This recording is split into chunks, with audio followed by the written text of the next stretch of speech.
Hello, welcome back to Reading the Decades with me. My fiancé asked me recently if I could recommend him a few classics for that he could read in 2020, and that gave me the idea for this video.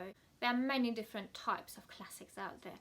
Normal classics, modern classics, children's classics, and there are also different opinions on when a book is a modern classic, for example. Penguin has a series which is called Modern Classics, and that features books written in the 20th century. Not only the early, but very well into the late 20th century. Also, where they simultaneously published books from the same time, from the same era, in their established Black Classic series. And what makes a book a classic in the first place? Well, there are certain aspects, for example, that obviously it is still read after a period of time and that it still has value for the people who read it 300 years, for example, after the book got released for the first time. But this video is about recommendations, so let's leave the definition of what is a classic or what makes a classic for others, at least for today. I could make a whole other video on that.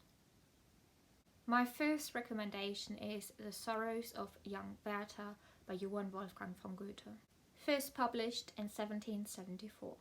The story is written in letters written by the protagonist Werther to his friend.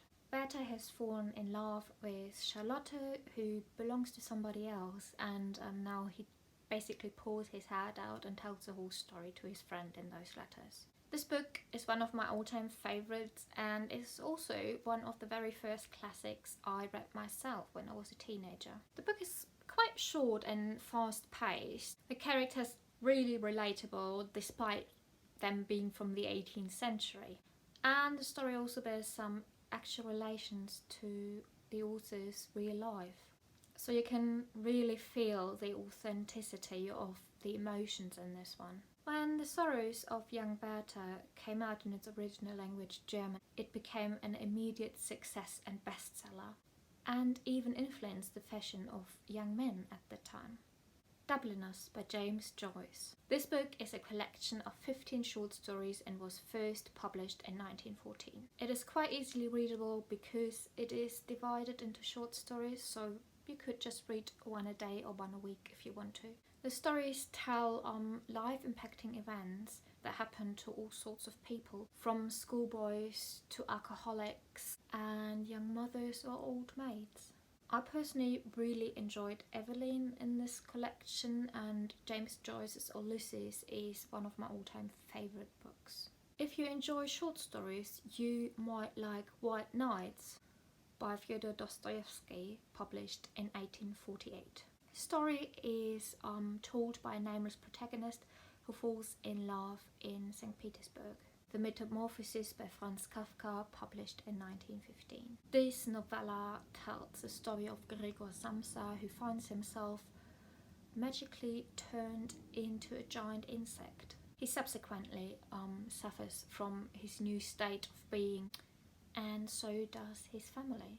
This story is abstract, weird, horrific and very sad, but nevertheless extremely interesting and easily readable, and it also has a place among my favourites. This edition here is a collection of a few other pieces by Franz Kafka, so the Metamorphosis in this one actually only takes up 112 pages and is easily digestible in a good night's read. E.M. Forster's Maurice. Written in 1913 and 1914, it got first published in 1971 because the author saw this novel unfit for the views of the early 20th century. This book tells the story of Maurice, who falls in love with another man. It is a coming-of-age story which follows the protagonist from being a schoolboy well into his adulthood. If you're not sure if you like a certain author or a certain topic an author writes about, you might want to try Penguin's Little Black Classics. These can give you an idea of an author's work or an author's writing style. Also, if you like The Perks of Being a Wallflower or Adrian Mole, you might want to try The Catcher in the Rye by J.D. Salinger. an easy coming-of-age story from 1951. Another one of my favourites is To Kill a Mockingbird by Harper Lee. It deals with racial inequality and prejudices, but it is also a story between a father and his daughter. So there you have it. These are my very easy to read classics, to get introduced to classics. I've so many more I'd like to talk about, so maybe I will do a part 2 in the future, maybe in a year from now. But for now, I hope you might find a classic that suits you, and until then, happy reading.